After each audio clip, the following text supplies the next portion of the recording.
Hello, I'm Susan Nash. Welcome. Week 19, it's amazing. Here we are, 19 weeks into our wonderful program of pivoting new revenue and diversification strategies. It's been quite a journey. I want to encourage everyone to sign up for next week because it will be the last one of this series. Then we'll take a break, have our annual convention, and then come back in another series. Probably somewhat different. So we'll keep the best and add a bit more. So this is week 19, analytics, tools, and opportunities. I'm really happy to introduce our speakers today. We have Alec Walker of INLY. He will be talking about accessing and pulling in data for your workflow. David Thul, Geolumina, talking about Facies and digital image classification tools. Akash Sharma of Enverus, analytics-driven transformation along the energy value chain, and Sunil Garg, DataVedik, will talk about machine learning and well logs. So, and then after that, we'll have our time for audience participation. So be sure to think about questions, put them in the chat box or Q&A, and we'll have time at the end. And as usual, I would like to go ahead and introduce Dr. Larry Davis, who is here today to talk to us, and as usual. And as you may know, Dr. Davis is a professor at Texas A&M Texarkana, former dean of the College of Business, and a specialist in strategic planning. So welcome, Larry. Good evening. Good to see everybody. Also, I'm more of a listener tonight, and I'm always amazed at the things I've learned listening to you guys in the energy industry, and I look forward to the presentations tonight. By the way, Susan, since next week is the finale, you're going to have a door prize or a drawing? Maybe. Okay. That's an actually really good idea. We'll see about that. I'll think about some things. Anyway, prizes welcome. So, well, great. So thank you. And the theme tonight is analytics, new tools and opportunities. And I'd like to invite Alec Walker, our first speaker, to share his screen and commence. Sounds good. Thanks for having me on. No, thank you. So I'm used to operating at the intersection between Excel and Python. Excel because so many people, so many organizations just around the world use Excel for data storage and data manipulation and kind of to accomplish their day-to-day workflows, and Python because I think it's really powerful and it's free. And when I say powerful, it's good at converting data between types and manipulating data and doing that very quickly. So I wanted to show some examples. Susan, you'd asked me to show some things that I do and some things that I teach in that area. So I just have a few examples to show here. And I don't expect when I go into the coding for folks who are watching here to try to code along with me. Typically, if I'm teaching a course, we go at a different pace and it's much more, interactive and participatory. But in this case, I'm going a little faster because I don't have too much time. And I just want to show at a high level some things that can be done. So I think a lot of us are used to Visual Basic in Excel as being like a scripting environment, and we can use Visual Basic to get some things done that might be hard to do just in Excel that are like, really rote or repetitive tasks. So let's say, for example, we have some table here and this is small and easy to manipulate, but in this example, but maybe, in real life, this table is way longer. And we have this other table here, similar formatting, but notice it starts at line 11 instead of at, line 4 or something. And here's yet another table starting at line 6. So there are a lot of tools that we can build ourselves in Excel that prepare data so that then we can actually start to do our workflow. And getting things ready is often like kind of a bummer if you have to do it by hand. So imagine if you have not 3 tables, but 300 tables, and they're all different sizes. And your job is to go through one by one and copy it and then paste it back into the right place in your master sheet where then you can start to manipulate the data. So that's the kind of opportunity for automation through Visual Basic. So if I start going here, what I'm trying to do is go through and grab each one of these tables programmatically one by one and then put them in the right place in the master table. So if I mouse over this, I see that my first row is 4 and my last row is 9. So I've just gone in here and read that this thing, extends from 4 to 9. And I won't go through all the code, but if I just run it, just as an example, I can go through all of these things, and now I have all my tables nice and lined up.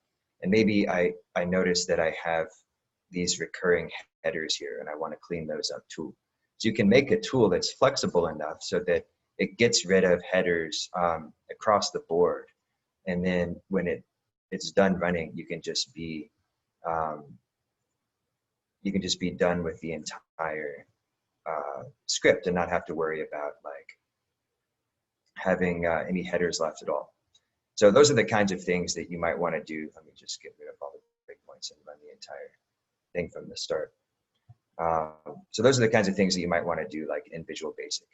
So, here now we have like all of our data nice and organized, and this sample numbers are consistent or something like that. So I think a lot of us are used to doing things like that, trying to like incorporate other programs. And I find that often it's useful to just build little scripts that I can use again and again in Excel, and not just on the exact same workflow, but if I need to combine tables, I have like a combining table tool that I've built, and learning how to do that is not like super arduous. So that's just a little bit on what's possible with simple scripting and things like Visual Basic. I'll move on from there actually to Python and start showing a little bit of the kinds of things that it can do, and especially when it comes to like data conversion and data importing. So often when we're dealing with data sets, we actually are dealing with CSV files, and various tools want data in various formats. Python is really good at reading data from one format, doing something with it, and then exporting it into another format. So let's say that I've downloaded some CSV file. Probably we can see right away, like, people on this call could see right away that there might be some problems with this CSV file. So, if I just click in here to the title, everything here in this title row is all in the very first cell. And I don't want that. I want this to be like spread out across the different cells. So I already have a problem there. It's semicolon delimited rather than, comma delimited, which maybe is an issue, but I can, change that if I want to programmatically. And I notice that each one of these headers has like, parentheses around it, or quotations around it, except for the first one. So maybe I don't know that, and I'm trying to like read this into Python. So what I might do is say something like, I want to import pandas as PD. And don't worry if you don't know what this is. I just want to kind of show you what's possible here. So maybe I then want to read from Excel. Or actually, I want to read the CSV. So CSV, and I'll do my wine quality bed. So this is a fun data set that I just downloaded from somewhere, and it's a bunch of information about wine quality. So we're trying to learn some things about wine quality. So if I ask to like look at the data when I pull this in, oops. Oh, I called it our data, so I better call it our data here.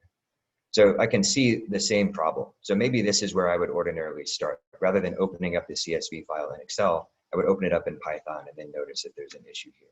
And if I do something like, our data dot head and try to look at the, or let me say info, I'll try to look at the info here. I see that there's just one column. So rather than try to fix this in Python, once I find the problem in Python, I like to go back in and use a tool kind of like the one that I showed before. So, here's the CSV file that has some issues. I'm going to copy that and put it into a CSV cleaner tool.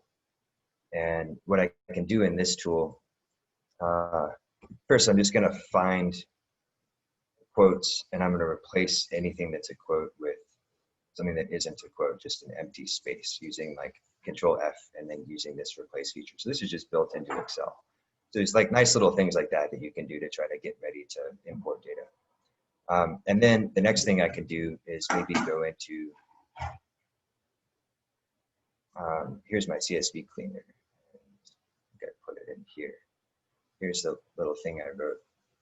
So what this will do when I run it is it'll count how many samples, which is how many columns, or how many rows, excuse me, of data I have. And then how many features is how many columns I have, according to this header up top. And it'll, once it has that, it can then use that information to try to like split this out for me. So if I split out my data, now it's all done with that. That would have taken a while to kind of do by hand, right? It's the sort of thing that you want to automate so that you're not having to spend a huge amount of time doing these sort of rote and repetitive tasks that can, kind of be error prone too. And then maybe, I want to do something else where instead of just having the quality of the wine, the score that a bunch of connoisseurs gave it, as a function of these sort of inputs here as one single column. Maybe I want to do like one hot encoding or something because I'm going to do data science, or I want to do, you could call it like dummy variables. So if I run another Visual Basic script, it'll tell me, oh, it found 6 different values in the across all of these different quality results, and then it split them out into 6 different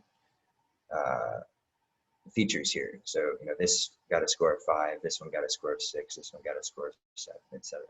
So that's the kind of thing you can do. So then if I want to pull that back into Python, I can then save this as a CSV file in Excel, just this sheet.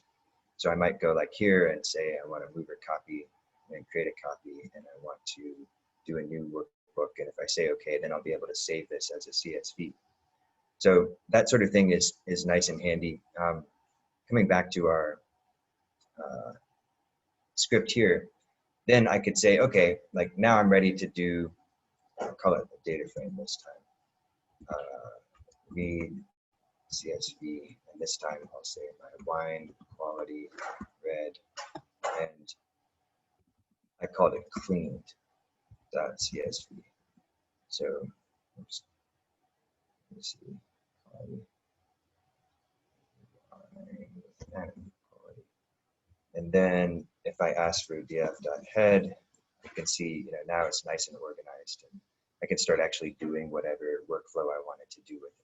So that's kind of how I do it. I tend to start right away in Python and try to get something going. And if I encounter a problem, then, if it's a really easy fix, I could do it right here in Python. Otherwise, I kind of like to go back into Excel. And maybe that's just because I'm so used to working in Excel, because then those tools can be used by others who might not have a background in Python. So just a couple more things to show here. So with pandas, something that's pretty useful if I want to import, say, and I could do something like our data, and I have an Excel sample here. And I gotta specify a sheet. So I can read from Excel as well as CSVs. So if I do that, oops, I want to do Excel.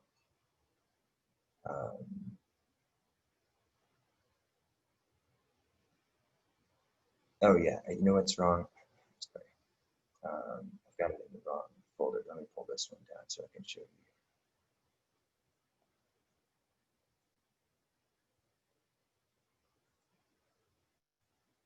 So here's an Excel sample, and it's really simple. So if you pull something like this in, another thing that happens a lot is you have like a column that has headers in it. And these are meant to be your row headers. So each row, gets maybe it's the number of samples, it's your sample count over there. And when you actually pull it in to Python as a data frame, it gets another header just automatically.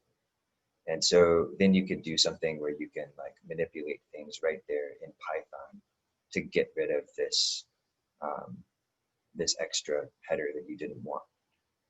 So that's the kind of thing where there's like easy fixes inside of Python as well.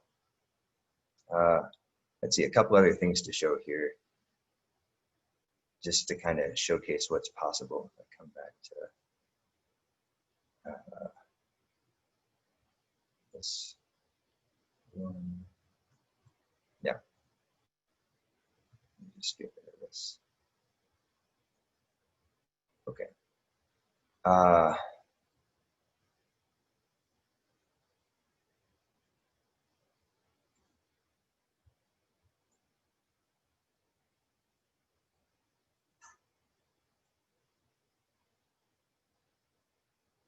So we did CSVs. Oh yeah, maybe LAS files. I think those are pretty useful to geoscientists, and I think there's several with that background on this call. So there's a cool one. Pi has P, and then port Facies. So this is a library. So LAS and then IO for input output. So LAS IO. I like this one best. I think there are a bunch of different ones. There's LAS PY for Python, LAS Pi. There's lib LAS.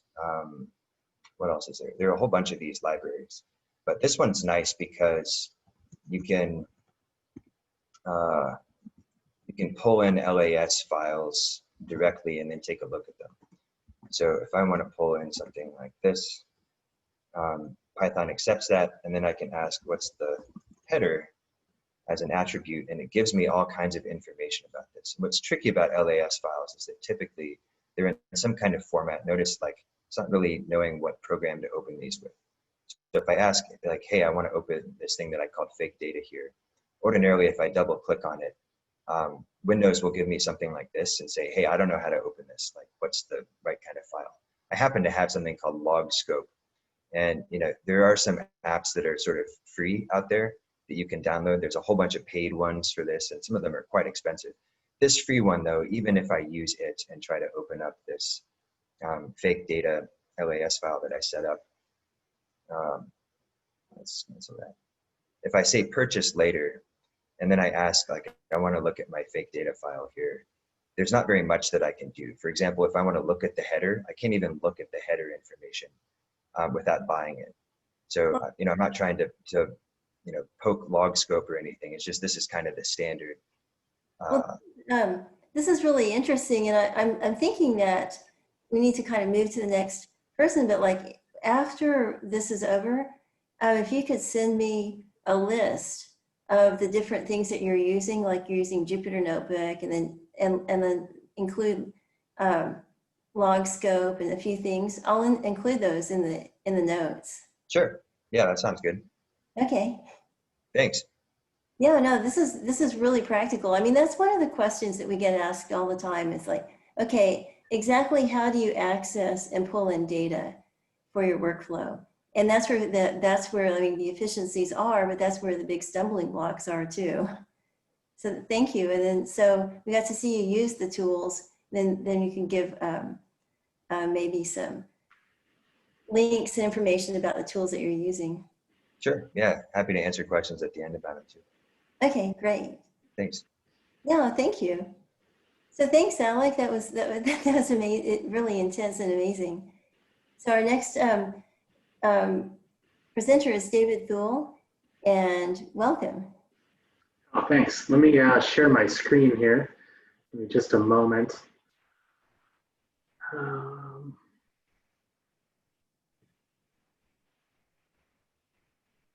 So I think you guys can now see my screen, and let me make sure that when I present, you can see my slides. Are the slides visible? Yes. All right, perfect. Sometimes it gets a little funky.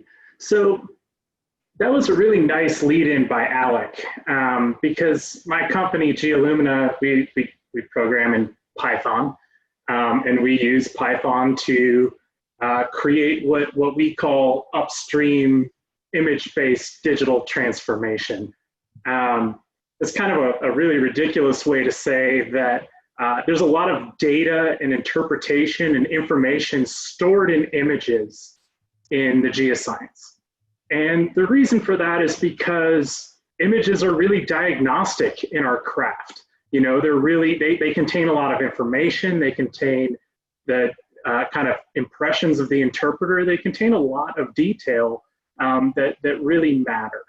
And so we kind of believe that a great way to push forward with AI and machine learning is actually in the image arena. So let me kind of give you the rundown, and I'll show some examples. I won't do any live demos because they haven't been working great lately. So I'll just show some slides of how it works. And the general problem we have in oil and gas and trying to implement machine learning and data processes is that the numbers don't really tell us where to drill a well. It's really hard to come up with a number or even a series of numbers that tell us where to put the hole and what to do. It's the interpretation of the related data that help us decide where to drill.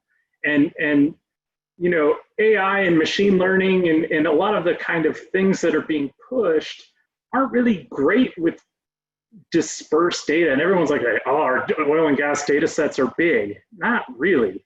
You know, we don't really handle a lot of data in the world of a lot of data. You know, you get more information off everybody's cell phone over the course of an hour in a moderate sized American city than you do off of, you know, an 80,000 well basin with a triple combo suite measured at every half foot with an average depth of 8,000 feet. Like, think about that. So we don't have to deal with that much data. So we're actually pushing AI to its limit, trying to have kind of sparse data interpreted with it. So there's lots of things that can be done, and there's very effective tools, but we kind of taken it in a different direction. A lot of interpretations and data are locked up in image form, like I said, and it's even worse than that, actually, because they're almost all in PowerPoints or PDFs, because they get stored that way on your server, they get transmitted that way in a data room. When somebody deletes the Petra file or the Petrel file or the database, it all disappears, and now all you have left is the image to work from. You know, I'm a consultant, I consult a lot. It's not unusual for me to walk into a company and work on something that's only a year or two old, and for there to be no original file and data information. Like, that's a problem, but we can fix it. So, you know, I just got a bunch of diverse image types here. Anything you can kind of come up with is small sampling. You know, we've got core photos, we've got GC traces, we've got structure maps, we've got core descriptions. You know, one core description here is very digital friendly and actually, you know, is kind of easy to convert.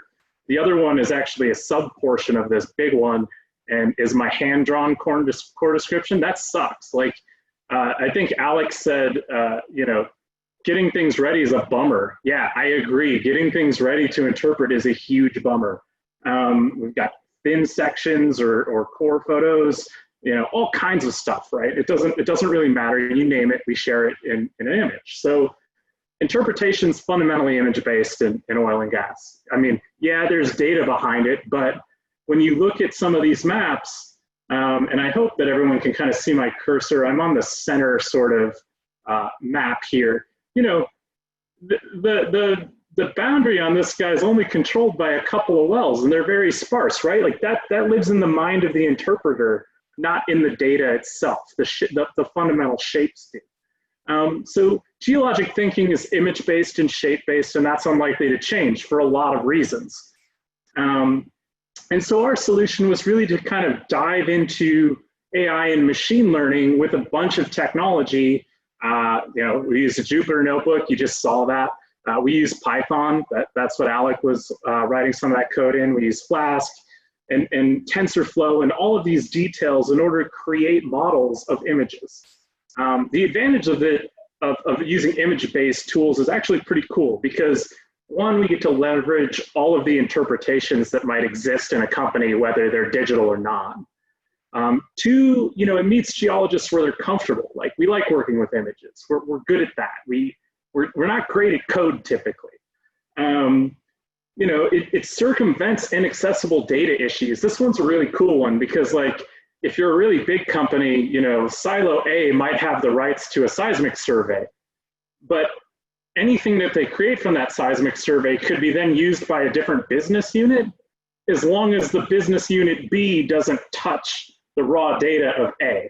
So you can kind of, like, it's not circumventing the rules, it's doing what the rules were intended to do, but you get to now leverage data that you wouldn't otherwise be able to use. And there's also inherent security to this, because instead of having to transmit your entire 3D seismic survey over the cloud, you can use select images out of it in order to push the workflow forward. So there's kind of inherent security there because you're not exposing the raw digits and the raw data. So when I kind of get people to understand what we're doing, I tell them to think about facial recognition. Basically, facial recognition, it might open your phone or it might identify your friends in a photo, but really what it does is it turns kind of impossibly diverse information that's difficult to access into something actionable. And we kind of got here in an interesting way. Callie, the co-founder of this company, one of the co-founders is an avid birder. We like to call her a bird nerd. And she made a really killer app that takes a photo of a bird and will tell you what species it is. Like, this is kind of mind-boggling to me. So this is a real example. We've got this quail here that really isn't all that easy to see. It kind of blends in with the background. And she trained a machine learning model to recognize a bunch of different species or morphologies of bird. And it spits out like, it's like one of these three. It's probably a California quail. And then you get these options of which type of quail it is. And I thought, like, damn, if we can do that with a quail photo, we should be able to do it with a map. So we started doing it with maps. So stick in an image of a fluvial system and it categorizes it based on the trained model. And it says, hey, this looks like an incised valley fill based on its shape, its dimension, the way we train the model, etc. And so, then you can kind of go in and find out more about the facies models that it might be. If we choose incised valley fill, we'll get some statistics about field size and pay thickness and have some other tools to work with. A lot of this stuff is still in development, but the machine learning models and the recognition tools are in place, and we're building all the front end and everything else. So, we kind of imagine this world where you can do a lot of geology from existing geology, or you can get coached on your current interpretation by all of the previous interpretations you've made. And in doing this, we realized, oh crap, like, we actually need a bunch of utilities to make this happen because they don't really exist in the geoscience world. So we've set out to create a bunch of these. So Scrape, that's a really simple utility that just goes in and pulls all the images out of all your PDFs and PowerPoints. And it puts them in a database and attributes a bunch of metadata and does all kinds of cool automated stuff just by being fed a PowerPoint file. So once we have images, we have to kind of label them in order to train machine learning models. So we created a tool for that. It's cloud hosted. And then we've got a kind of a side app called GeoCluster. It basically looks at a geologic image and then tells you what it is. If it's a cross section, it sees that it's a cross section. If it's a structure map, it can see that. If it's a graph, it can see that. And it's trained on a big database of geologic and interpreted imagery. So that's cool. Like, those utilities get you working with the data, kind of like what Alec showed. And then, we want to train a bunch of models. So we might do it on digits, numerical data. So we've kind of got to set up in a workflow for digital training.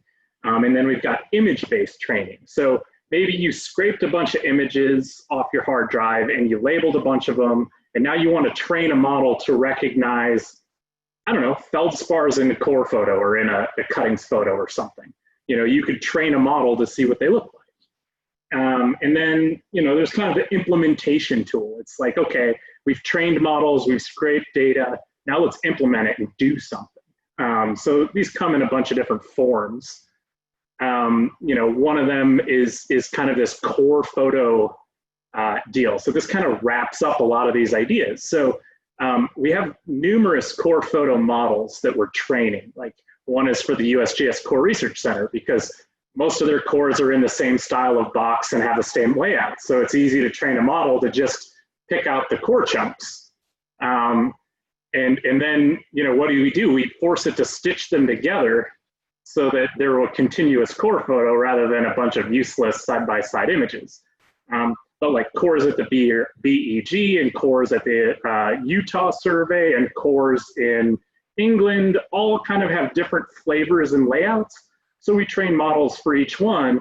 Then you can just click and upload an image, and you can tell it, you know, detect the core, and it'll detect the core, and then you can output it, and you'll get a vertical core file. Cool. Like, you know, what a great way to deal with a photo of core that we have had almost no use for, other than putting in PowerPoints for the last 20 years.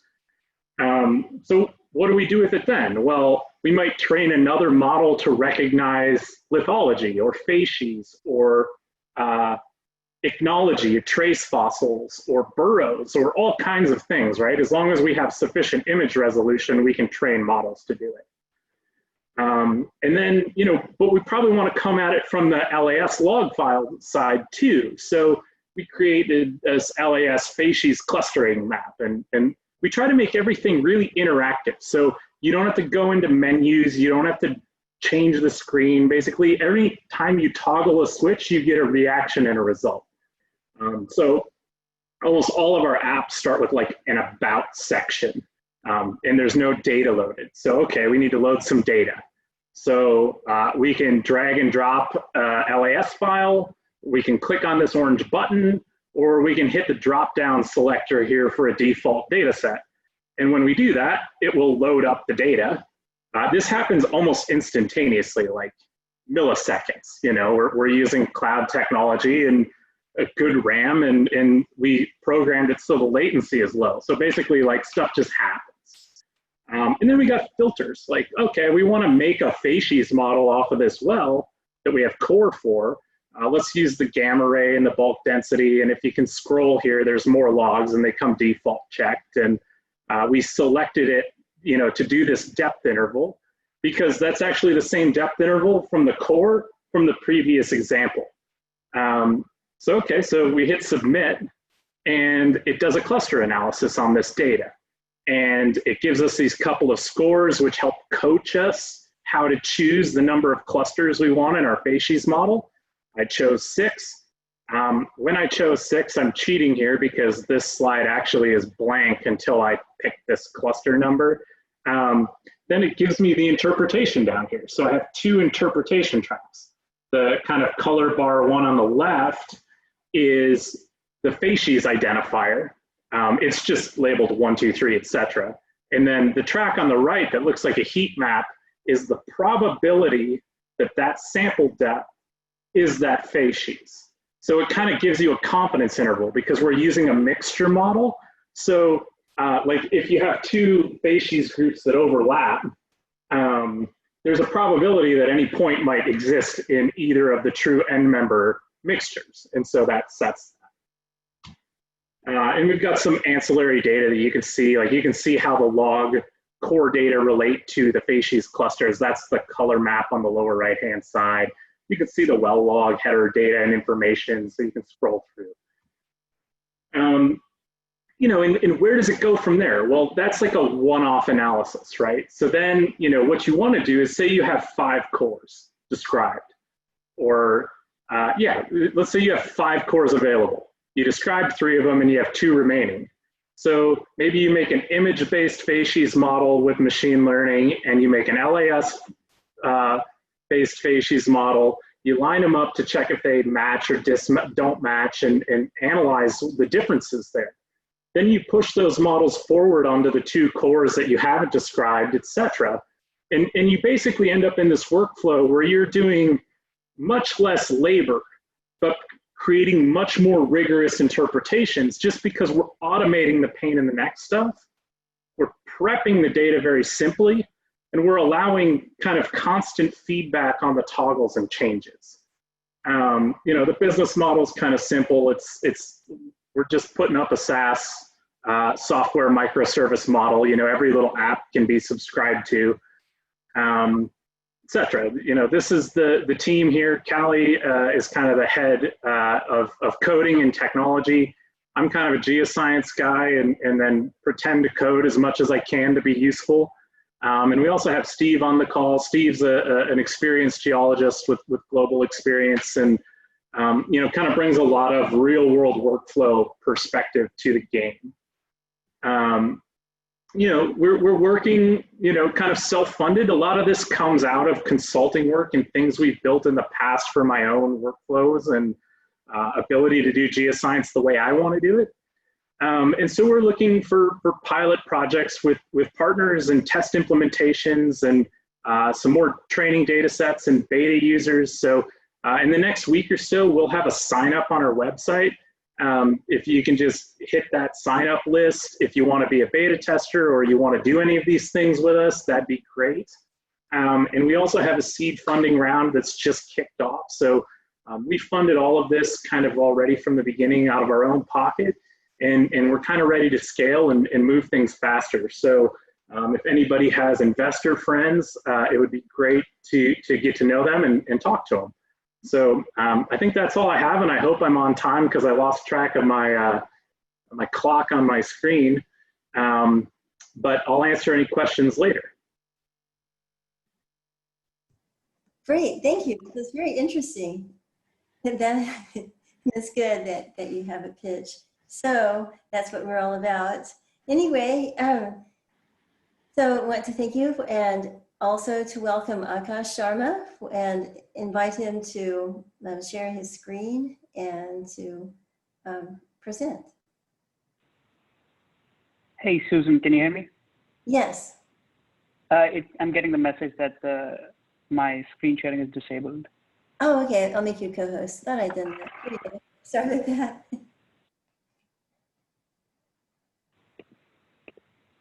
All right, there you go. Great. All right. Can you all see my screen? Excellent. All right, perfect. Well, first of all, thank you so much, Susan and AAPG, for giving me the opportunity to come and speak with you guys here today. And thank you to all the attendees for attending. My topic is going to be slightly different from what I saw in the panel today. I think there's a lot of interesting conversations around the application of analytics, and we've heard a couple of very interesting conversations, and I'm sure the ones coming up would also fall in line with that.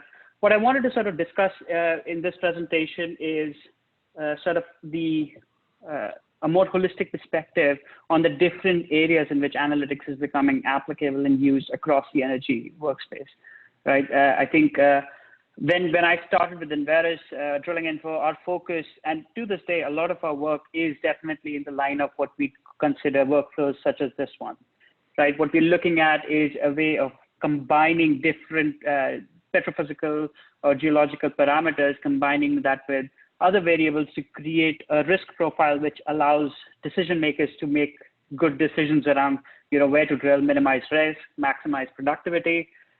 We've worked on projects that do, you know, blend in production completion with geological risk to, you know, again, help in finding the lowest risk, maximum productivity areas.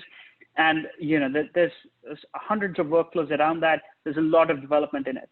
And this is something that we are familiar with, and there's always interesting things coming up. But what I also wanted to sort of discuss with in the remainder of the presentation, or for the most part of the presentation, is just other areas where we've taken lessons learned as Enverus from applications like this, and how we've sort of tried to expand the utility across the board.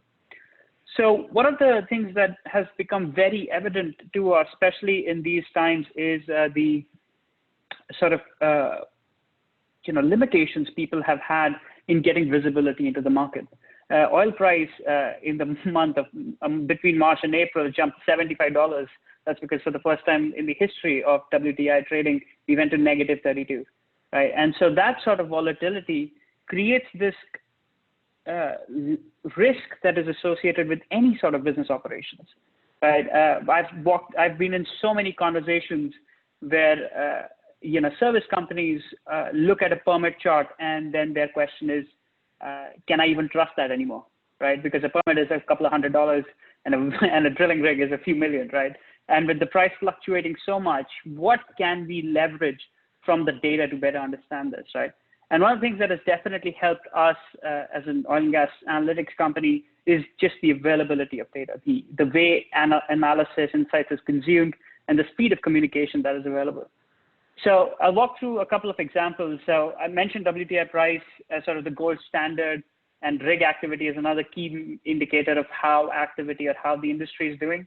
But if you look at this chart over the last 5 years, there are a few distinct sections which warrant a bit of a deep dive. So if I look at the first one, 2008, 2010 financial crisis, this wasn't driven by our industry, but we did feel the brunt of it.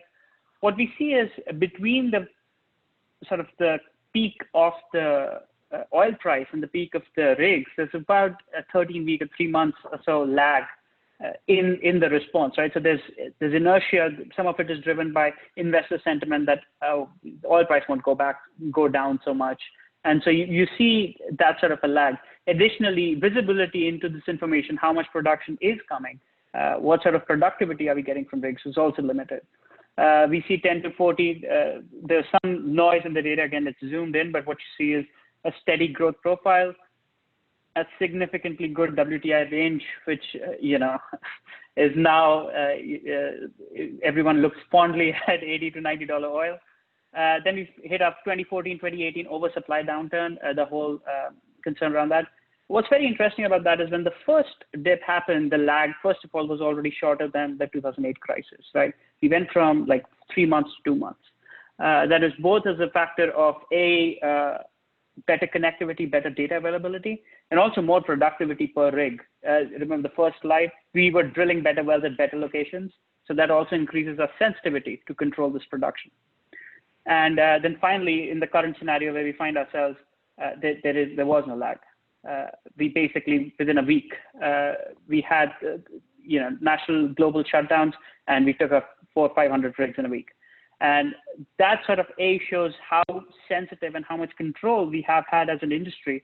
And again, talks about, are there things we can learn from the past trend? And, what else can we do with this sort of analysis to better guide us as an industry moving forward? So some of the things that we saw looking at the data between filed and approved permits is, you look at the permit trend and you'll see there was a steep decline initially, there's some stabilization, and then again, drop. A pretty standard sort of time series analysis, all the time being used in the industry. We look at completion, again, one of those standard techniques that we look at state filings. We try to figure out what sort of completion trends there are going on. We definitely have been trying to track more KPIs like fleet efficiencies, things like that, because efficiencies on the rig side also had a significant impact on productivity, which again, all of those variables are so intrinsically correlated to each other that looking at them isolatedly only gives you, it's like that, group of blind men looking at an elephant perspective. You only get to see one part and you get some idea, but you never really get to see the whole picture. And as you see the drop in completions, what was very interesting that was coming up in a lot of conversations is, sort of this weird sort of parabolic shape in duck activity. And one of the reasons behind that was we wanted to understand, our clients wanted to better understand how much production can come out of these and why do we have such a shape, right? Why are the ducks going down? And why did they build up so aggressively? And so what we found is using a singular metric was not the answer, right? It becomes difficult for me to give you any answer beyond saying that there were only XYZ number of ducks in this month. And what we need to do is more of an integrated analysis. So some of the data sets we on the regular leverage at Enverus would be things like the GPS data on the US rig fleets that we have, or public financial information. So I think, as was mentioned in a previous talk, there's so much information in these presentations in the form of images or in the form of just text that's written out there. And we use a lot of image capture and NLP algorithms to extract that information so that, again, it's manageable and processable, and you can see some of these trends. We start to deploy a lot of satellite imagery and telemetry information, trying to figure out how some of these non-reported activities, so for example, pad clearing or actual frac fleets at any given location, are available. We also track a significant portion of the US onshore proprietary financial information. So while permit is a certain metric on activity, how much an operator is willing to spend is the metric, right? Because that just tells me how much commitment an operator has to increasing or moving forward production. And one thing that's been very interesting is sort of looking at this data points that come from all these different sources, all these different standards and structures, and being able to blend them together to give a single answer that sort of makes sense, right? We're taking a step back sort of from that elephant analogy again and trying to see what the animal completely looks like. So an example of the slide that I showed you, now that if I start combining and normalize this by also well starts, which are driven by GPS units, now I'm combining that with permit trends. Some initial analysis, what you can see is you can start identifying areas of growth and areas of permit depletion, right?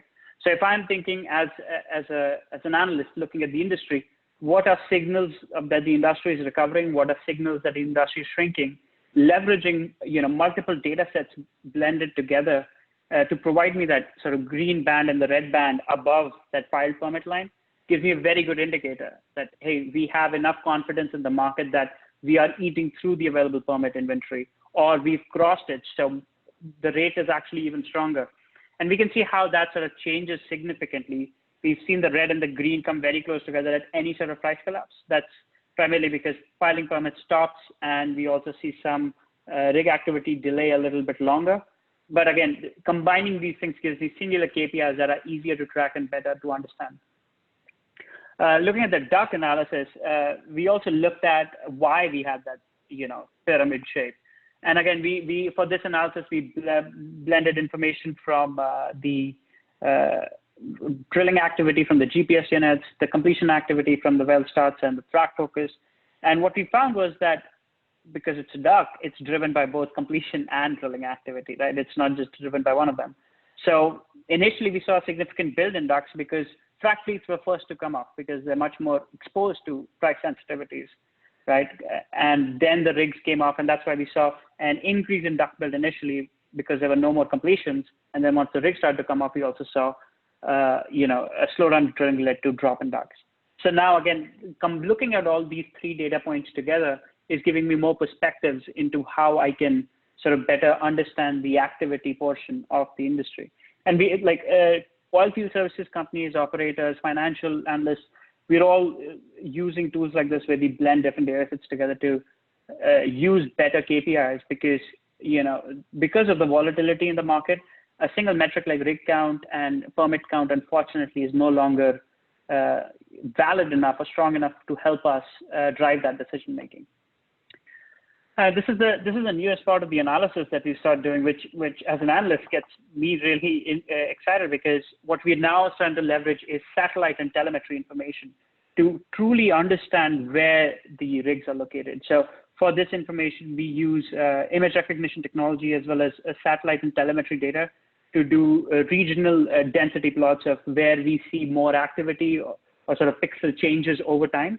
And what that allows us to do is create two things. Firstly, it's given us the first ever active, truly data-driven frac fleet count across the United States. And then secondly, what's also added another value is that we've been able to identify a KPI that de-risks oil field services investment and capital markets trust on ongoing activity in the industry by providing a variable between the permit and the rig, which is the pad construction date, right? Because we can track when a certain pixel gets lighter and when we see the pad being cleared. So what that tells me again is I'm trying to de-risk where the investment is expected to go. I'm trying to de-risk the amount of effort or the amount of investment a particular service company should be making in an area, and also get more robust forecasts of production, because that's going to drive my oil prices and my demand and my supply forecast, which in turn affect activity again, right? So leveraging analytics that are driven by newer and newer data sets has allowed us to create new KPIs, which are really having an impact across the industry, especially in increasingly volatile times, because that's when we're trying to figure out, get a sense of things more and more. Another really interesting data set that we've started exploring and developing KPIs around is public and proprietary financial information. So for Enverus's purposes, we about 2.5 years ago made an acquisition called OilDex, where there's about $200+ billion of proprietary oil and gas spend that flows through our network. And so we were able to use a lot of different algorithms, which I'll dive into a little bit, explain them a little bit more.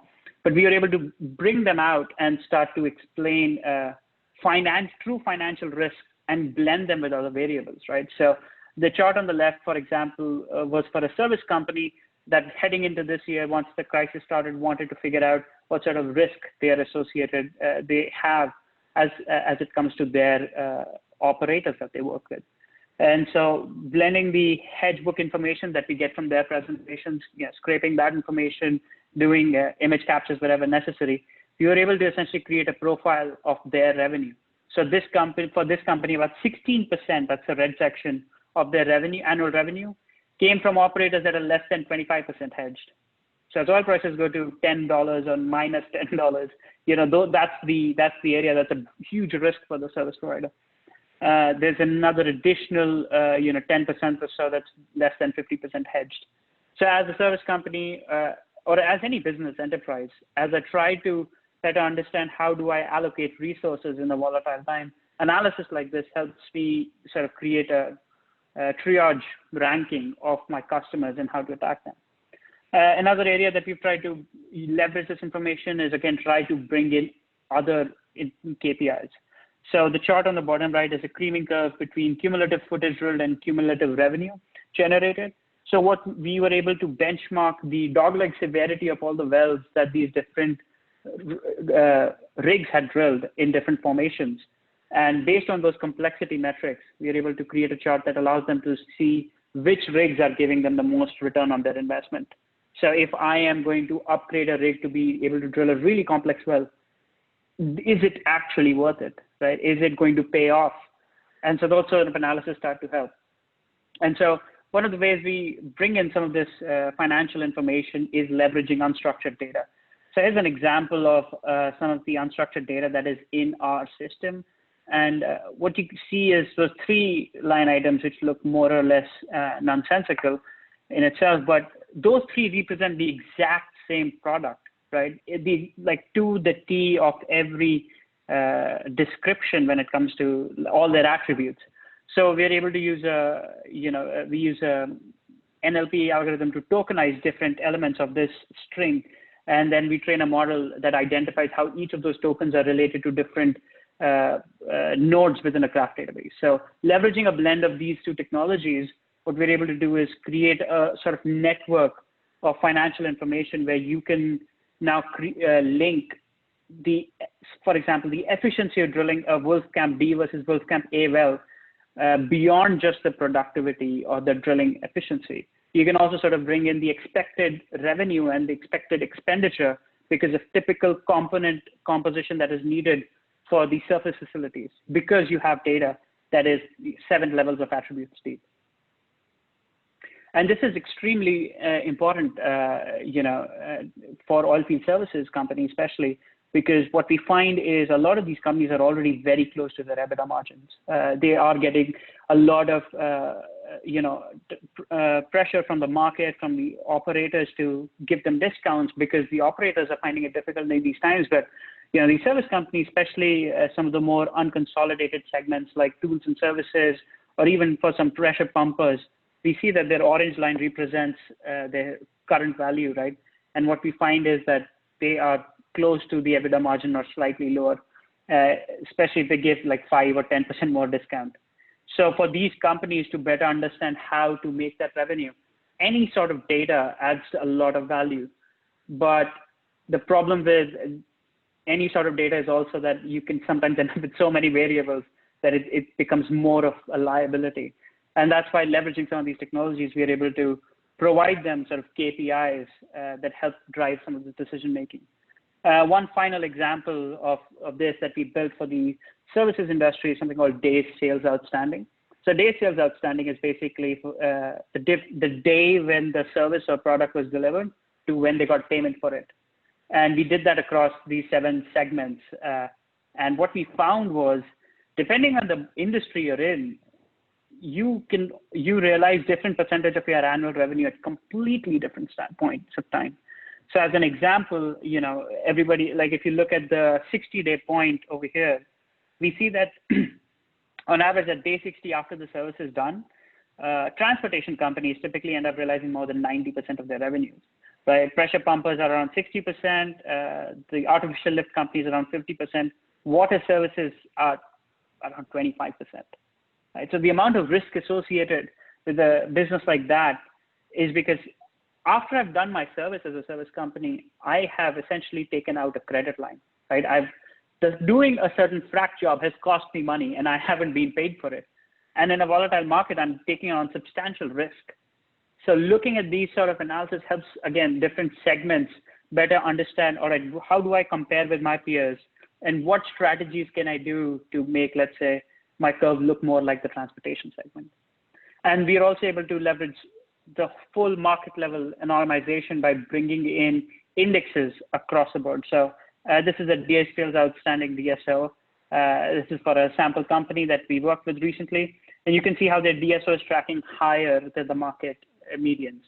Higher DSO is worst thing. That means they're taking longer to get paid. So while this is a little concerning, you may say that this is not really that much of a problem, right? It's manageable. But would the leadership of a company with this DSO have the same opinion? This is a sand company that we were working with that had a significantly increasing DSO. So what we found is by leveraging a lot of these different analytics in all these different paradigms of oil and gas value chain, so to speak, a huge component of leveraging analytics has been de-risking and so decision-making and planning moving forward.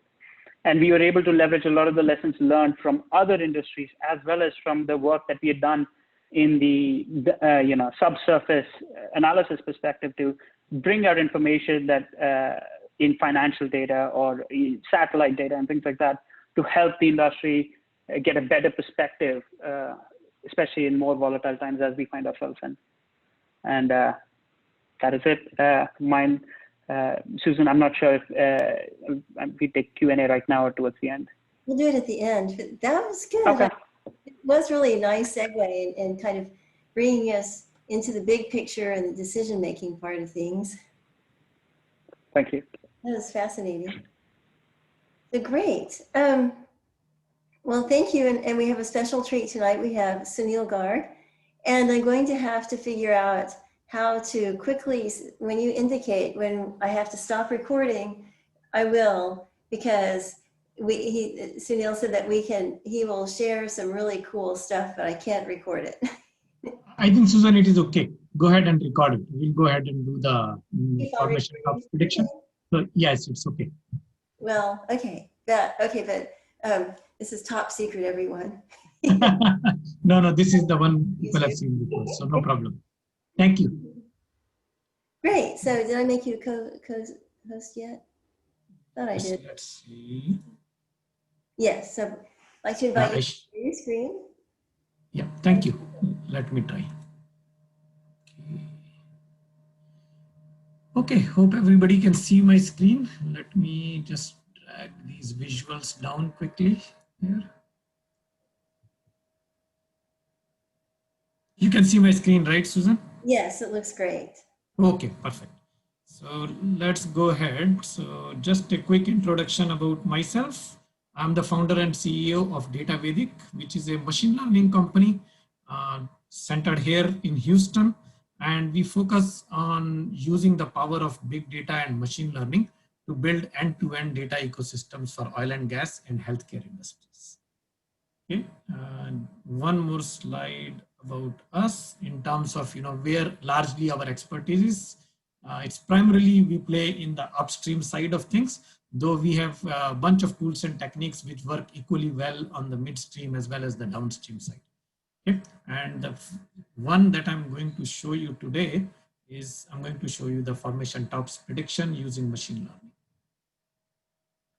So what we tend to do is we focus on building, like I said, end-to-end data ecosystem. So what that means is we start with data sources, and that data could be anywhere, right? It could be in databases, it could be in files, it could be streaming from the sensors, could be sitting in documents as unstructured data. So the data source could be anywhere. And what we try to do is to build not only the machine learning model to solve a particular problem, but also the entire data pipeline and the end user facing product, so that end users can use that for doing their own job.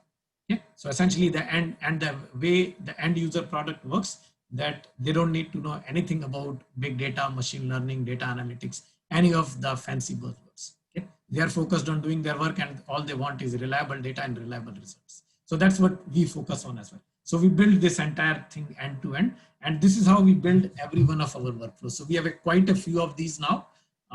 So I will show you one of these, which is this formation tops prediction. So before I go and show you that, I want you to pay attention to some of the aspects that I want to highlight in this workflow. Right? People often get attracted by machine learning and data analytics, but I just wanted to show you, what are the other key things that play a role in the success of building a workflow like this.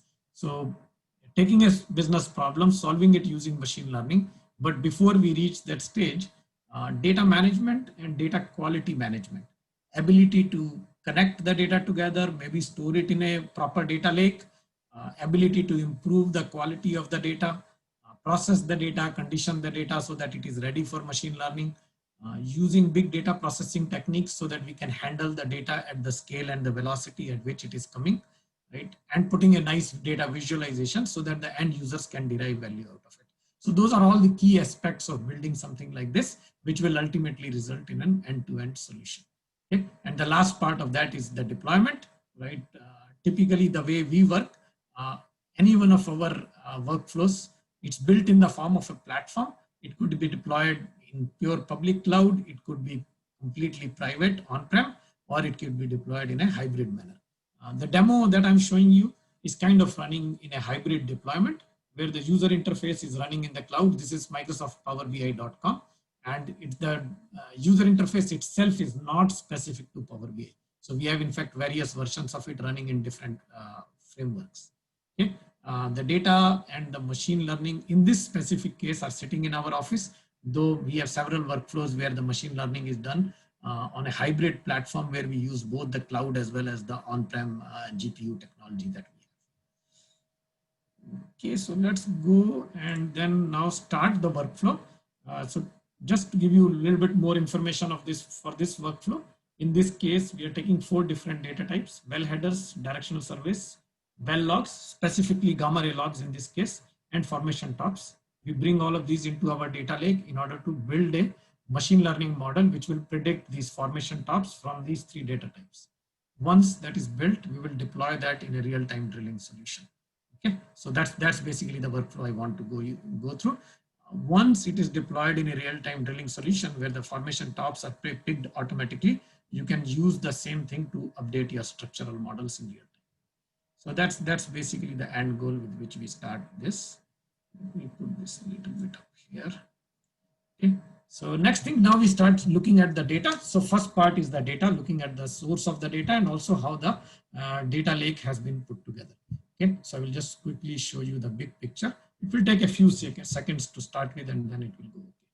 So I'm just going to show you the what we have in our data lake. Right now we have about 5.7 million wells sitting in our data lake, and these wells are all over Canada and US. So primarily North America. We also have data from Western Europe. We have data from Australia. We have data from New Zealand. So we have a bunch of other data sets, which are the international data sets as well.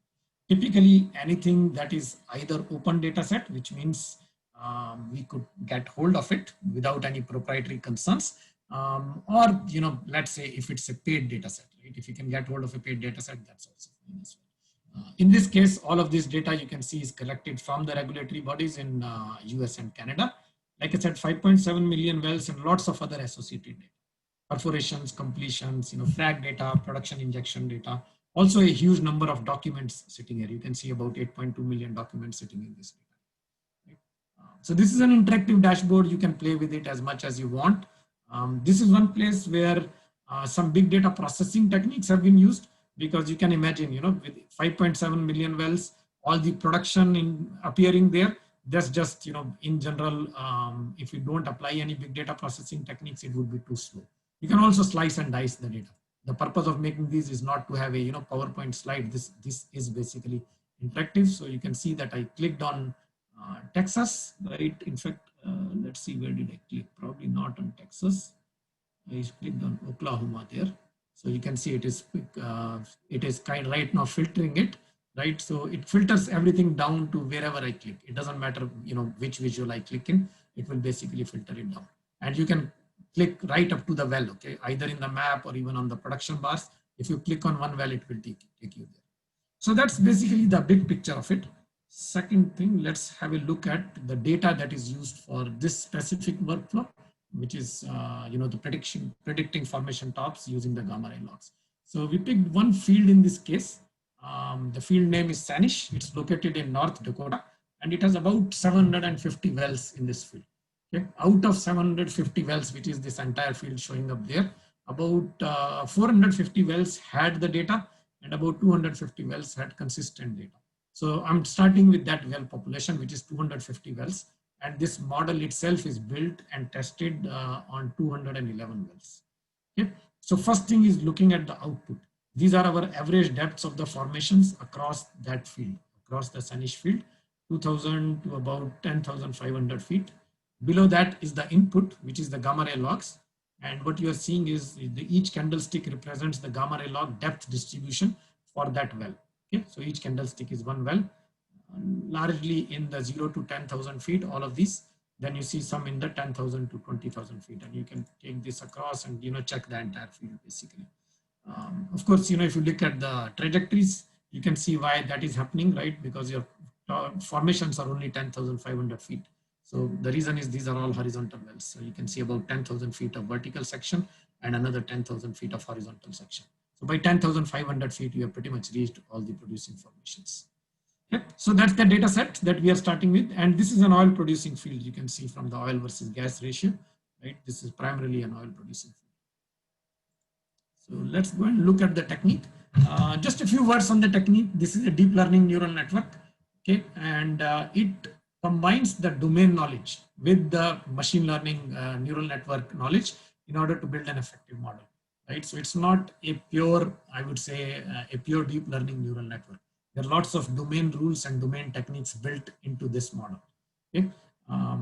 Just quickly at a very high level, the first step is separating out any outliers based on inconsistencies in the data, not based on any kind of machine learning or anything. It's just looking at the consistency of the data and separating out the outliers. One unique thing that we do is we do not throw away the outliers. We in fact make use of it to get knowledge out of them, because sometimes all the knowledge is hidden in the outliers. Step 2 to step 6 are a mix of domain, you can say, rules and the neural network training process in order to build a neural network which takes the gamma ray log signature for each formation and tries to learn that. Okay. In step 7, we bring back the outliers and anything that we could not predict well while building the model. All of that lands into step 7, and there we try to look at the quality of the data. So one of the things we try to do there is to separate out the data where we see there are potential problems versus the data, let's say, where there is a real inconsistency, and we try to learn from both of them. For the data where there are issues, where there are mistakes in the data quality, there we try to use the same machine learning model in order to fix that data quality. So at the end, you get a machine learning model which not only predicts formation tops, but it also detects the data quality issues and corrects those data quality issues. Okay. So that's kind of the, you can say, the whole process of building the model. So in order to do something like this, right? So So far, we have looked at dashboards and we have looked at the machine learning model building process, right? Of course, this is not typically the work of one person. Generally, what we look at is it requires 4 different profiles: a data scientist profile, a data management or a data engineering profile, a software engineer profile, right, and a domain expert profile. Okay, so all four profiles are needed, whether that is one person, whether that is 4 people or 3 people or 5 people, right? It just requires those 4 skills basically. And in order to make sure that these profiles can work together, especially when they don't have overlapping skills, we try to give the right tool in the hands of that profile. So the first tool we will look at is basically looking at this data, right? Just looking at the raw data and the machine learning model progress in a cross-section view. And that's typically what a geologist would look at. Okay? So let's have a look at the raw data, then we will look at what's happening during the machine learning on this. Okay? So this is a large-scale cross-section. This is all 450 wells for which we have the logs. Okay? So it will take some time to render. I will not wait for it to render completely. Okay? So I will just start looking at the data as it renders.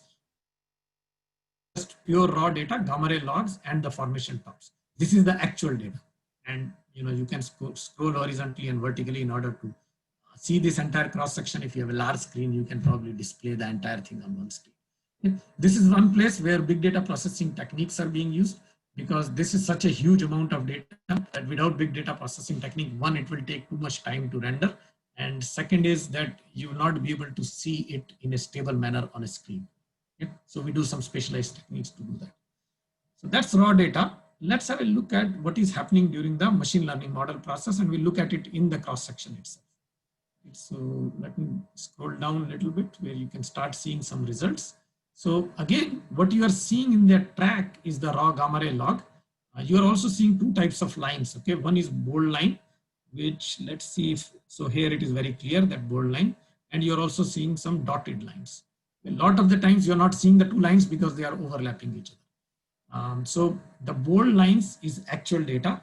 Dotted line is what the machine learning model has learned at any point of time. While when I build this cross section, this could be built while there are, the machine learning model is training. At the end of every epoch, I could build this. Okay? So the first color coded bar is essentially the zone between the 2 formation tops and corresponding to the actual data. The second one is the zone between the 2 dotted lines, which is the zone between the 2 predicted picks that this model has learned so far. Okay? The idea is to look at it, very in a easy to, let's say, use manner. If these 2 bars overlap with each other, they align with each other, then you have a 100% match. Of course, machine learning model, because of their statistical nature, they never match 100%. Even in fact, if they match 100%, given sufficient time, it can. But if they match 100%, you may result in a overfit model, which is what you don't want. It will not predict well with the blind test data. That's only other reason why they don't match sometimes is the data quality issues. Okay? Unless your model is bad. Maybe the model has not trained well at this point of time. That could be a third reason. But the only other reason where I don't want them to match deliberately is when there is a data quality issue. So something like this, right? This needs investigation in terms of, is that a data quality error or is that a model prediction error? Something like this is a little more severe. You can see a large shift there, right? So almost 200 feet shift there. So all of these basically, if there are data quality issues, like I said, we will correct this and I will show you how it corrects this as well. Next one is, looking at the blind test on this same model or the same version of the model at any epoch, right? So the blind test gives you an idea of the accuracy of the model. So similar kind of plot, let's let it render here. Similar kind of plot. The only difference now is the second color coded bar, which is corresponding to the dotted lines, is essentially telling you what the model is able to predict on the data that it has never seen. So here, if these 2 bars align with each other 100%, then you have 100% prediction. Again, they will not match 100% most of the times, but that's your ideal goal. The only reason for them to diverge ideally is if there are data quality issues in the actual data. And you can see some of those divergences already, okay? You can see that shift is almost 250 feet, correct? This is a small shift of maybe probably 10 to 15 feet.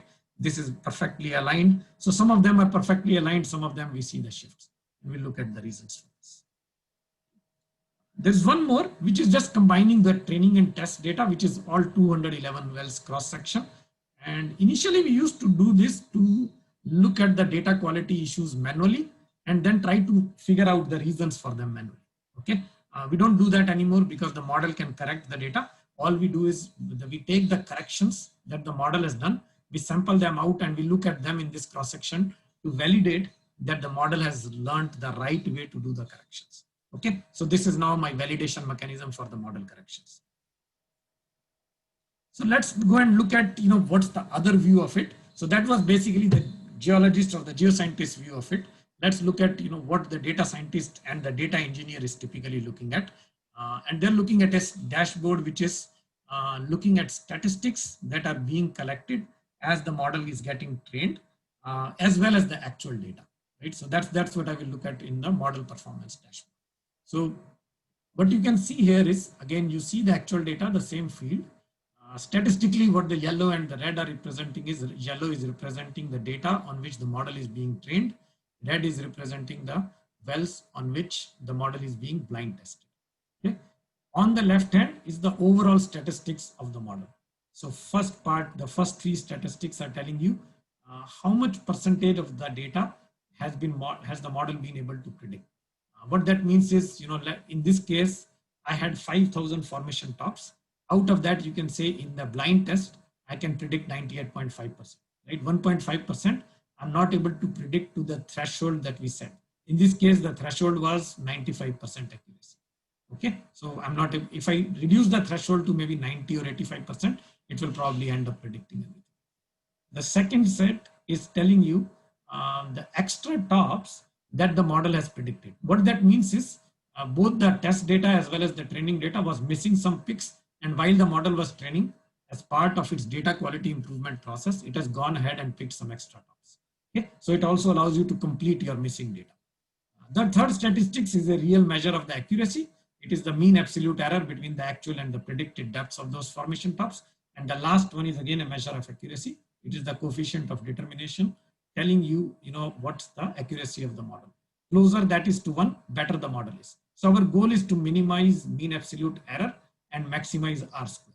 Okay? And that value of R square is very high. Okay? So this is a very highly trained model, of course, right? Otherwise, you typically don't reach that kind of value in a machine learning. What are the other things showing up on this dashboard? The run number is just telling you different versions of the machine learning model that we have built over a period of time. You are seeing one of the best ones.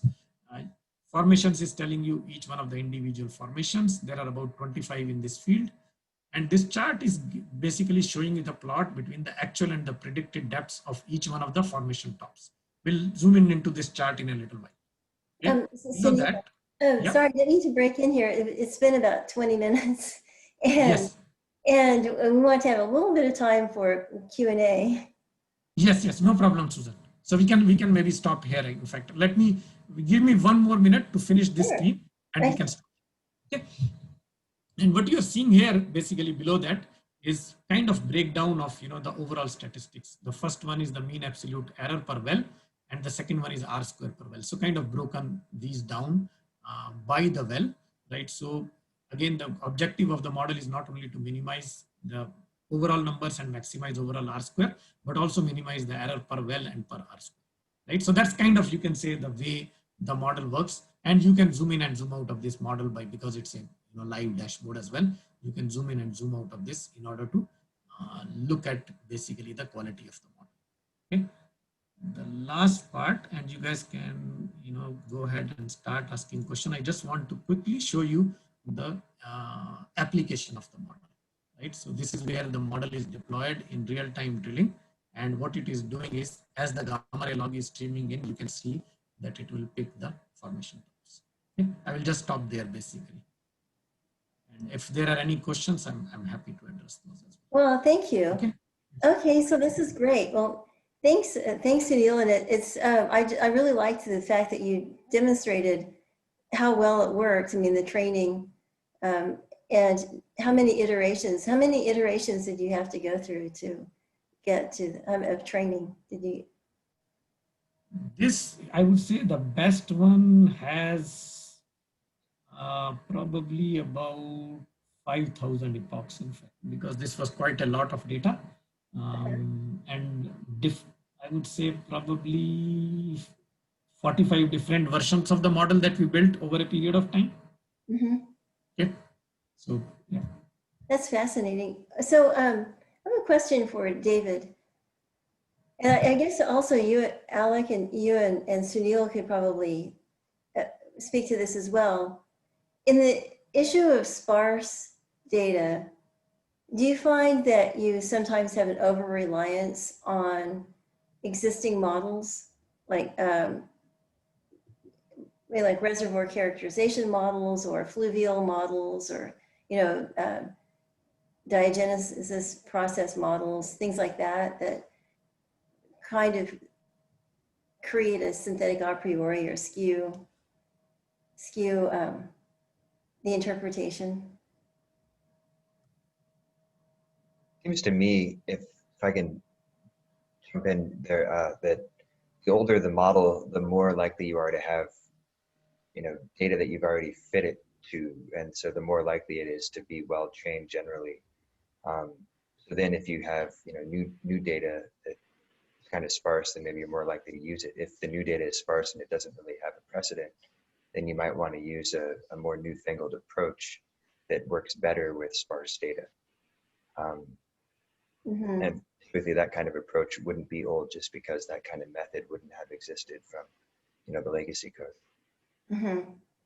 On our end, we use pretty much, all techniques that are available, combining, let's say, simulation in order to generate more data in case there is sparse data versus, maybe imputing the data using some techniques, depending on, the kind of model we are aiming at, right? Versus, let's say, synthetically generating the data with machine learning techniques, Mm-hmm. right? As opposed to, let's say, simulation. Okay, so we have a question from Diana Acero Allard. For Alec and David, searching for technical data worldwide, I found some formats could not be common, non-standardized, or not compatible, or obsolete formats. And this happens with international data, public and probably old, but still valuable data. What would be a good strategy in those cases? Spend the time developing customized tools to read and convert it, or disregard it? What would be your recommendations for those cases? I don't know, Alec, you want to go first? Sure. Yeah. I think, something I love about Python, and maybe I just have that on the mind right now because that's kind of what I was showcasing today. But something I love about Python is the breadth of niche open source communities. And so probably there's some kind of library out there that somebody else already made that wouldn't take you that long to read up on if you already had just like a little bit of a foundation in Python to stand on. And that library would help handle whatever the obsolete format is. Maybe it's, XLS before the extra X on the end, or, something really old or whatever. And you're trying to do something with it that a certain tool can't handle. My guess is there's a way to get it into a data frame in Python. And then once it's there, you can export it in almost any format you want, but especially the newer ones. Yeah, I mean, my take on this is similar to Alex. One, I mean, you'd be shocked at the, like you said, breadth and depth of existing, what they're called packages in Python. And basically they help you do things. They help you decode files. They help you format data. I mean, man, there's a lot of them. And a lot of them come from people in the academic scientific community who most often have to deal with all of these old data types from their own governments. And so finding them usually is pretty doable.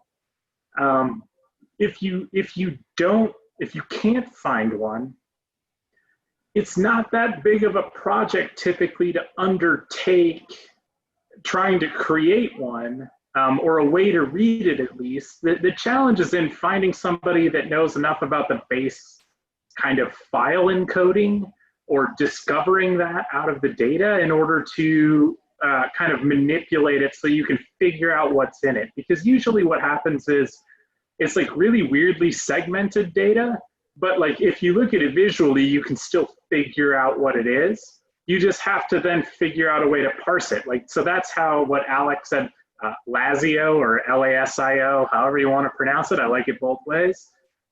That's basically what LASIO does. It takes the weird format of the LAS file and makes it parsable through a series of rules.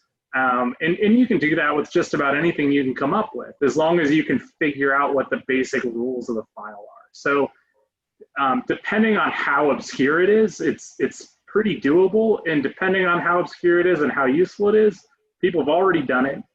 And if it's important data, like it's well worth the effort. You know, if it's going to be a fundamental part of the analysis you have to do, like it's absolutely worth the effort. That's an issue of data cleaning and data, not just integrity, but I mean, there have been so many errors or prospects basically founded on mistakes in a well log, or I mean, like Kelly bushing being off, or, you know, like anything, and elevations off. And so how do you deal with going and kind of cleaning up data that is in a shared repository that's supposedly clean, but you don't really think it is? How do you, what steps do you take? Yeah, so I think the first thing like everybody has to acknowledge is that data is never going to be perfectly clean. You're probably not going to know if there's something fundamentally wrong with it. Like I think about this all the time. Everybody's really worked up about how clean the data are or whatever. They need to be consistent. The problem is if you have like systematic error versus random error, or if you have, you know, one egregious error in a single file and it gets lost among the trees, like it really doesn't matter. I think people get too worked up about this. You know, yeah, in a perfect world, would all data be accurate and precise? Yes, but geology is neither accurate nor precise. So I think people overdo a lot of this. You know, as long as you get data into a consistent format, in my opinion, as long as the geologist is doing their job, like you should find issues and errors both manually and computationally or programmatically. So how do you go about it? Well, you put in an initial set of screening on any data you read in, but nobody does this. Like, I don't know, how many LAS files does everybody in this room read in that have a wrong API number so they never match up in your Petra project? Pretty sure every one of us has 1,000 of those wells that we've never fixed, if we're lucky. I think I have 32,000. So I have 32,000 well log files that I know have a wrong API and I've never fixed them. Shame on me, you know? But like, you know, so there's like a weird barrier, right? Because it has to be important enough to take care of it in order to take care of it. Now, really, I think the emphasis needs to be on better open sourcing of data product among oil and gas companies. Because look, me, David Thul, and Geolumina are never going to fix this problem. Alec is never going to fix it. You know, not a single entity is going to do it. It's only going to take companies coming together and saying, okay, we want to fix digital LAS files once and for all, and everybody can use them. Otherwise, everybody's doing the same effort. We've all been doing the same effort for 45 years on digital data, and it's no better than it used to be. Well, I think Akash might have something. I mean, so Enverus has done a lot of work to kind of clean up a lot of the data. Can you talk about some of the things that you guys have done? Yeah, absolutely. So log data was one of the, I would say, the second generation data sets that we collected after permit back in the late 90s. And our process of digitizing log data is, you know, has been very rigorous, but as Sunil and David pointed out, it's not straightforward, right? We have to start with whatever the fundamental flaws in the data set are.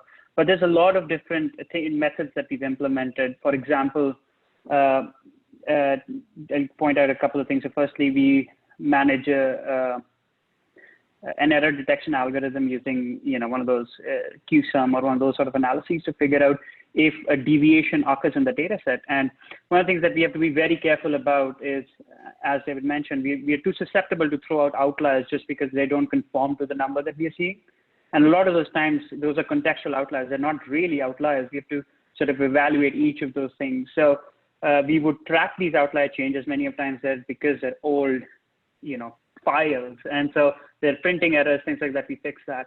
In other ways where we've been able to utilize the rest of our data set to improve on things like incorrect API numbers or on those files is we would geolocate that digitized log into a basin-wide model or a specific field-wide model and try to identify the best location where that thing would fit into a homogeneous distribution of that petrophysical property. And then sort of a nearest neighbor around, okay, this is what the API number looks like. Where do we suspect the error to be? And here's the surrounding API. So this is where this most likely falls into. So while a lot of these methods are implemented and we'll many times go back and work with our E&P partners to make sure that the finalized data that comes out of our repository is the highest quality possible, there's always going to be a certain degree of uncertainty, right? Because there's been processing and algorithms applied onto data. And it is an ongoing process and we continue to improve and develop on it. But I think it's definitely taken decades to get to a point where that data set is now easily ingestible and processable. Oh, that's interesting. That's good. Well, I just look at the time. These are questions that are really good, and they relate to all that we're doing, all that we plan to do in the future when we look at data. So really appreciate it. And thank you. And we've got some positive comments in the chat. So thank you, Andres, for your comments. He's mentioning is well organized and great presentations. I agree, great presentations. So I want to thank you tonight and like to give Larry the final words. Oh, I'm just in awe of the things I've heard tonight. I'm not a technical person. I'm the soft skills person, and these technical skills that came forth are very impressive. Before we close out, you might want to acknowledge David's offer of door prize for next week. David, that's amazing. You want to describe it? Yeah. So whoever wins, I don't care what city you're in, I will pick a nice restaurant, or you can tell me which one you like. And I'll buy a $100 gift card for you to go out because, restaurants are struggling, everybody's struggling, and that would be a nice way to do it, I thought. So super generous, really, thank you. So we were talking at the beginning of today that next week is week number 20, and that's the last week in this series. And so we want to do something special. So we'll have some kind of raffle or prize. I'll have to figure out how to do it. Perfect. That's pretty special. It ought to draw a crowd next week. That's true. I'll have to start advertising it right away. All right. So, well, thank you, everyone, and want to thank Alec Walker and David Thul, Akash Sharma, Sunil Garg, and Larry Davis, and all of our wonderful attendees. See you next week. Bye. Bye. Thank you, Susan. Thank you, everyone. Bye. Thank you.